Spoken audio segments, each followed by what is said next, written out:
You ask Tiger to solve. This deals with linear equations with one unknown. The final result is g equals 15. Let's solve it step by step. Group all g terms on the left side of the equation. Subtract 2g from both sides. Group like terms.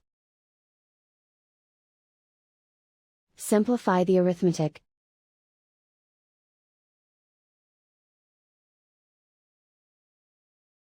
Group all constants on the right side of the equation. Add 15 to both sides. Simplify the arithmetic.